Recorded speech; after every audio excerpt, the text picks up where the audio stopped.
ಇಂದು ರಾಷ್ಟ್ರೀಯ ಬಾಹ್ಯಾಕಾಶ ದಿನ. ಸರ್ಕಾರಿ ಹಿರಿಯ ಪ್ರಾಥಮಿಕ ಶಾಲೆ ಸಂಬಾಪುರ್. ನನ್ನ ಹೆಸರು ಅಮ್ರೀನ್. ನನ್ನ ಹೆಸರು ಸತೀಶ್. ನನ್ನ ಹೆಸರು ವಿನಾಯಕ್ ರೆಡ್ಡಿ. ನನ್ನ ಹೆಸರು ವಿಸ್ಮಯ್. ನನ್ನ ಹೆಸರು ತೇಜಸ್ವಿ. ನನ್ನ ಹೆಸರು ಸೌಮ್ಯ. ಚಂದ್ರನ ಮೇಲೆ ಯಶಸ್ವಿಯಾಗಿ ಚಂದ್ರನ ಮೇಲೆ ಯಶಸ್ವಿಯಾಗಿ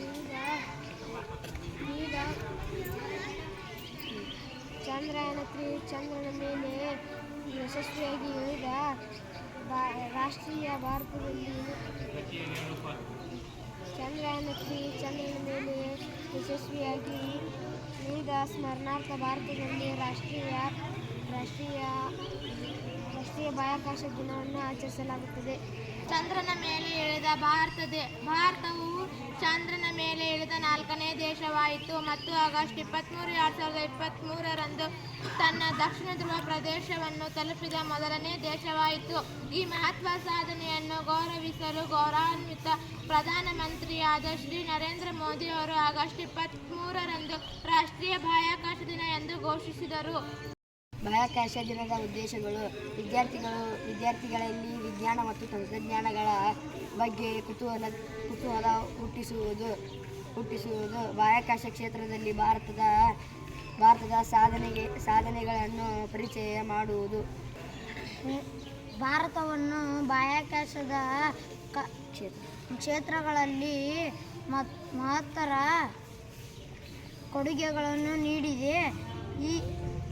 ಈ ಇಸ್ರೋ ಸಂಸ್ಥೆಯನ್ನು 15 ಆಗಸ್ಟ್ 1983ರಲ್ಲಿ ಸ್ಥಾಪಿಸಲಾಯಿತು. ಭಾರತ ಒಂದು ಮಹತ್ವಾಕಾಂಕ್ಷೆ ಚಂದ್ರನ ಕಾರ್ಯಾಚರಣೆಯಾಗಿದ್ದು 2023 ಆಗಸ್ಟ್ 23ರಂದು ಚಂದ್ರ ದಕ್ಷಿಣ ಧ್ರುವದಲ್ಲಿ ಯಶಸ್ವಿ ಮಾಡಲಾಯಿತು.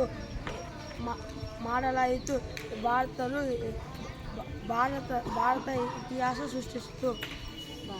ಇಂದು ಭಾರತದ ಮೊಟ್ಟಮೊದಲ ಮಾನವರಹಿತ ಚಂದ್ರಶೋಧಕ 22 ಅಕ್ಟೋಬರ್ 2008ರಂದು ಶ್ರೀಹರಿಕೋಟಾ ಸತೀಶ್ ಧವನ್ ಬಾಹ್ಯಾಕಾಶ ಕೇಂದ್ರದಿಂದ ಈ ಗಗನ ನೌಕೆಯನ್ನು ಉಡಾಯಿಸಲಾಯಿತು.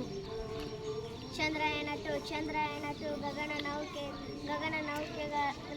ನೌಕೆಯನ್ನು 22 ಜುಲೈ 2019ರಂದು ಸತೀಶ್ ಧವನ್ ಹೊಣೆಯಾಯಿತು. ಧನ್ಯವಾದಗಳು.